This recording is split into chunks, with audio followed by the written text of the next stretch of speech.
السلام عليكم ورحمة الله وبركاته ومغفرته. عبدالله بن عمر رضی الله تعالی عنہ فرمایي چې رسول الله صلی الله علیه وسلم فرمایلی دي من شرب الخمر که چا شراب وڅښل لم تقبل صلاته 40 لیله 40 ورځې لمونځ نه قبلیږي. فإن تاب تاب الله علیه که توبه وکړه الله توبه قبلی. فإن عاد که راوګرځېدی و دغه عمل ته بیا دغه عمل تکرار کوي شراب یې وخوړل كان حقا على الله تعالى ان يسقيه من نهر الخبال.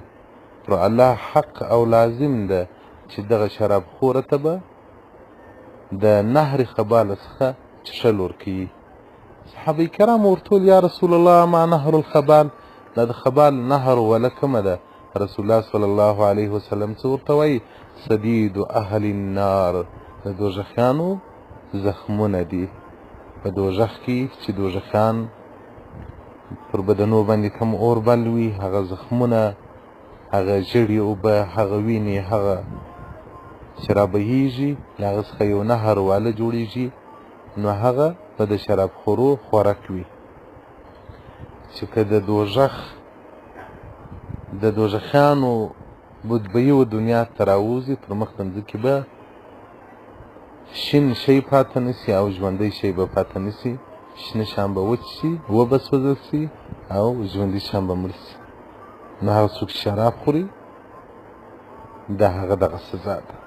او دغه رنګه بل روایت کې د عبدالله بن عمر رضی الله څخه روایت دی چې رسول الله صلی الله علیه وسلم فرمایلی دي من شرب الخمر که چا شراب وڅښل 40 ورځې لمونځ نه قبلیږي.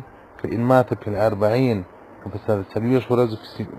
دا 40 ورځو کې که مړ سو دخل النار، دوزخ ته به ولاړ سي. ولم ينظر الله الیه، الله په نظر د رحمت ورته ونه ګوري. الله جل جلاله چاته په نظر د رحمت نه وګوري هغه دوزخي دي، دوزخ ته به ځي، د هغو د جنت وارې سره تېر دي.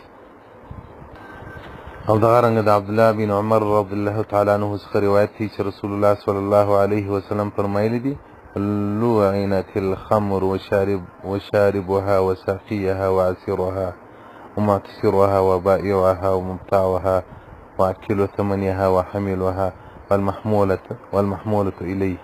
رسول الله صلی الله علیه وسلم شراب خور په لعنت کې دي، شونکي په لعنت کې دي، ورونکي په لعنت کې دي، هغه چې جوړوي کې خرڅي کې رانسي، هغه چې د دکانه یې ورته راوړي ورته رااخلي، دغه ټول په لعنت کې دي. الله جل جلاله دې مو ووساتي. نو محترمینو د شراب خورو دومره ستر عذاب دی، اجتناب وکړئ له دې عظیمو ګناهو څخه. دا پرون ورځ په یو ځای کې دوا مې راست، هغه زما خوری یتیم دغه دوا مې راستل، نو مې اجمل احمد چې پیسې راوړلې دلته د دغه دواخانې سره شرابخانه ده. دا ما څنګه وپېژندل؟ یو وخت مو دغه یتیم کوم نو ډېر وار دا ډاکټر ته وروستلی دي. زما بل ورور مولوي صاحب راغلی و، نو هغو له اول وار دغه ځای راسه ورکو نه رامعلومېدی، باره لاندې ورپسې واستولمه. ولا خلکو هم دی رډ راته کتل، ول ما دغه د فلانکي ډاکټر دا د ټي بي د ډاکټر ځای کوم دی؟ ول دغه دی. نو باره ول زه چې راپورت سوم یوه نفر راته ول مولوي صاحب دا خو شرابخانه ده. نو دا بیا چې ده ما ته راوښول بیا چې په زه ورغلمه دا خلک مې لیدل دا چې په کڅوړو په تیلو کې بېشان را ایستل، قسم قسم خلک ورته راتلل. نو پرون چې ده دوا رااخیستې وایي څه پیسې په هغه پسې ورغلي وې، نو هغو زه پیسې درته راواخلم، د پیسې نشته راسره. نو زه چې راتېرېدم هغه نفر مې ولیدی چې دا غار راووتې، ده ته مهال دا د شرابخانې ورکوي د لوی مال مه بیخت یې ور وړه. هغه نو ده ته چې دغه تکلیف چې دا بیخت یې ور وړه.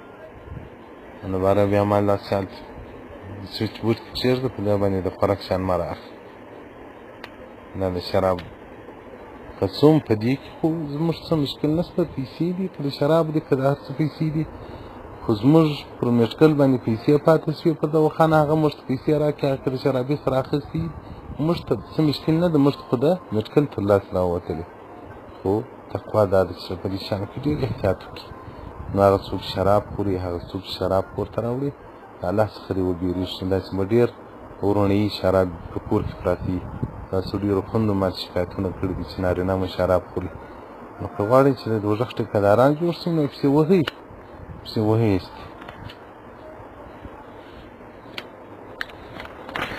او دغه رنګه د عبدالرحمن بن ابي نعیم څخه روایت دی. عبدالله بن عمر رضی الله مبارک روایت کړی دی، وایي رسول الله صلی الله علیه وسلم مبارک اذا شرب الرجل الخمر، که چا شراب وخوړل فجلدوه، تاسې په دروغ ووایي. چې بیا وخوړل بیا په دروغ ووایي. درېیم وار کې وخوړل په ان شرب فی الرابعة، څلورم وار کې وخوړل فاقتلوه، نو عبارت چې مړ یې کړي. او دغه رنګه د عبدالله بن عمر رضی الله عنه څخه روایت دی یوم القیامت شارب الخمر، په ورځ قیامت کې شرابخوره د الله حضور ته راوړل شي، مسودن وجهه، مخ دې تک توري، مزرقة عیناه، سترګې به تک شي، دا یوه طرف ته کوږ وي، ژبه بې پړسېدلې وي، یسیلو لعابه علی صدره، پر دغه سینه بې ناورې رابهیږي، ټول خلک به ورباندې پوهېږي چې دغه دی مردار خور دوزخ ته دننه باسي.